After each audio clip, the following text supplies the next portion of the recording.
Hello and welcome once more to this Raid Gaming Tech video of myself and Marta. Hope you guys are having a lovely week and enjoying the weather. I do apologise if you can hear background noise such as cars or whatever. I do have my window open because it is absolutely scorching here in this part of the UK, and I would probably die if I shut the window as well as having the fan off. Quick note from Paul, he is fine. He's just busy working on his Unreal Engine 5 video. He told me that he's finally finished the script, and you guys can expect to be enjoying that video by this weekend. Anyway, so we're going to start off today's proceedings with some very interesting rumours about Silent Hill. So obviously there's been lots of rumours flying hither and there about the existence of a brand new Silent Hill game, and there was even a series of tweets from the folks over at Kojima Productions which seemed to heavily suggest that there was a Silent Hill game in production. But now we have a series of tweets from Aesthetic Gamer, or Dusk Golem, who have proven themselves to be a reliable leaker in the past, and they have got some information. Now, as per normal, this is a rumour, don't take it as confirmed, etc, etc, etc. You know the deal at this point. Anyway, so what did he actually have to say? Quote, just to clear up some things about Silent Hill PS5 from what I know, 100% things. In 2018, Konami shopped around with different studios for 2 pitches to fund development of a reboot and an episodic Silent Hill game. I know this from a personal friend and an email from someone separately. Neither got the job, but I know this as a fact. In late 2019, a separate close friend in Japan informed me that a Silent Hill game was being developed in Japan and had started development at the start of 2019. I started doing some personal investigation from this. A lot of dead ends, but others collaborated this, and I did learn about something else which helped later, but promised not to talk about. I separated this part of the story as all of that is stuff I can 100% verify. The rest I believe and have been shown solid evidence to believe, but I can't verify the details. But it is from someone who would know, and I verified their identity. So to lay all the details of this, to put it straight, it is developed by Sony Japan Studios, and it will be a PS5 exclusive. Toyama is directing, Akira Yamaoka is composing, Masahiro Ito is doing art, various Siren and Gravity Rush devs and some others working on it. This has nothing to do with Kojima or Silent Hills, that probably is not happening. Sony is not buying IPs, that's BS. This game is not a remake, it is a soft reboot made so it can be someone's first Silent Hill game. The game is playable and has a demo that will be shown around after the reveal.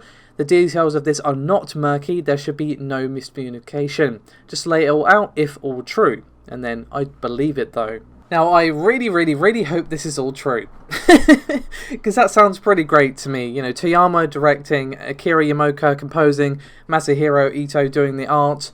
Awesome, that sounds fantastic to me. Obviously, the fact that it's going to be exclusives is definitely going to be divisive, but to be honest, I'm happy that potentially we're seeing another Silent Hill game, to be honest. I mean, I hoped that all the rumours of Konami shopping around for devs was true, because it's pretty clear they don't want to make video games anymore, and that's fine if they don't want to make video games anymore. If they just want to put all their money into pachinko, making people hit the lever, then that's fine, that's their choice. But you know, me as someone who loves Silent Hill 1, 2 and 3, and 4 I've never actually played, so I don't actually have an opinion of it. I played it once around a friend's house, so it doesn't really count. Anyway, the point is, I love Silent Hill, and I would love to see a proper Silent Hill game in the modern age, because the last few ones that we got were not great. Downpour was okay, but okay is all it is. And don't even talk to me about Silent Hill Homecoming. Anyway, so fingers crossed these rumours are true. If they are true, maybe we will see it at Sony's State of Play, that is rumoured to be on June the 4th.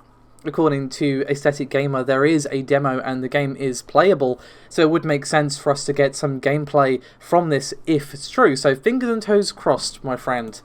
Anyway, we're going to move on from that to a bit of an update regarding Doom Eternal. So given that I published a video the other day criticising id and Bethesda for including Denuvo anti-cheat into their game post-launch, and it was a anti-cheat software that was able to operate at ring 0 or kernel level. Go watch my video if you've missed it. I will link it in the description below this video. They have basically said that they are going to be removing the anti-cheat technology in the game in their next update. So essentially, they have listened to the response from the community and all the criticism they received, and they will be removing it in their next update. Now, they have also addressed the claims that the anti-cheat update, because basically it was added in an update, was also causing performance and stability issues. But at least according to the statement from id, which was posted on the r/doom subreddit, they are saying that these are not related. They said, quote, "Many have unfortunately related to performance and stability issues introduced in Update 1 to the introduction of anti-cheat. They are not related." Now, the post itself on Reddit is really lengthy, to be honest. I am giving you very much the cherry-picked cliff notes just to give you the general gist of what they've said. So I will be linking the full post in the description below this video. Go give it a read if you want to see exactly what they had to say. But the long and short of it is that they are going to be removing it in the next update, which is good. I mean, they shouldn't have added it post-launch in the first place, but that's a different topic entirely. I'm just happy that they've listened. You know, it's okay to make a mistake. It's how you deal with it that is important, and this is a good way to deal with it, in my opinion. Anyway, we're going to move over from gaming for a minute just to focus on some tech stuff, as we have something from Intel and Tiger Lake. So this time around we have some benchmarks for Tiger Lake. We actually have a set of 2. We have some thanks to Notebook Check, and the second set are from Rogame over on Twitter. So of course you can find links to both sources in the description below this video.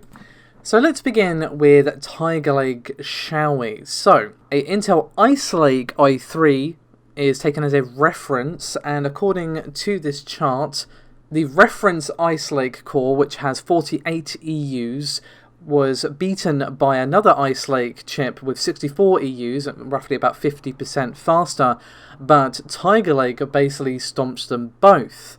The Tiger Lake i3 has 48 EUs, and of course has XE Gen 12, and it's twice as fast as the Ice Lake i3 and 50% faster than the other Ice Lake with 64 EUs. Now thankfully we didn't just get low-end chips this time around, we also have some results for the i5 and i7, as we see the Tiger Lake U i5, which has 80 EUs, which has roughly 2.5 times the performance increase, over Ice Lake i7, and a 30 to 40% increase over the Tiger Lake i3 with 48 EUs. So if these numbers are indeed accurate, it looks like Tiger Lake is basically just going to stomp all over Ice Lake, even at the lowest end possible, that being the i3. Of course, as per normal, these are not confirmed benchmark numbers, so take them with the very familiar pinch of salt, but we also have, as I said, some benchmarks from Rogame, and you can see his tweet on screen, and it is a lot of numbers. It actually hurts my eyes a little bit to look at, to be honest, but essentially you can see that the 28 watt Tiger Lake U 96 EU part is reigning at the top of the stack, coming in above the 4800U, 4700U, as well as a 10th generation part, as well as the lower end Ryzen's and the Tiger Lake U i3 part as well.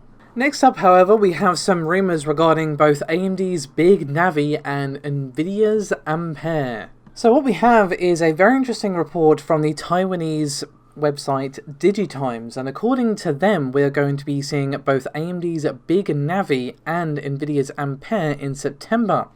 And they said exactly, quote, "With AMD and Nvidia set to launch their next generation GPUs in September, graphics card vendors are expected to cut prices for older generation products, stimulating demand further in third quarter 2020. Now, I'm just assuming that this is going to be for Big Navi and for Gaming Ampere, but they don't actually say the word gaming anywhere. Now, the reason I think it's Ampere for Nvidia is because they use the word launch, not announcement, and that isn't very important. Launch basically means product availability, when you're actually going to be able to buy the thing. The reveal is obviously, well, the reveal. So Nvidia have already revealed Ampere, obviously. We saw it at GTC the other day for HPC, AI, and that sort of thing. So all they've got left to show is the RTX side. Now, for AMD, it could refer to, say, Radeon Instinct cards, and of course, it very much could be referring to Instinct cards, but do keep in mind, of course, that AMD have already confirmed that we will be seeing Navi cards later on this year. I think this makes perfect sense, but of course, as per normal, this is not a confirmation. This is just a report, but I do think this is logical given especially that Nvidia did introduce their GeForce RTX series in September of 2018. So it kind of tracks, I guess, is what I'm trying to say.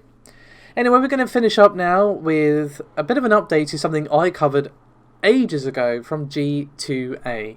Now, you may remember, of course, that in response to basically lots of accusations that there were stolen game keys being sold, on G2A, and there was accusations of credit card chargeback fraud and things like that. In response to this, G2A made an interesting offer, promising to pay a developer 10 times the value of any fraudulently obtained game keys sold on the marketplace. There was a catch though, they had to work with both G2A and an independent auditor.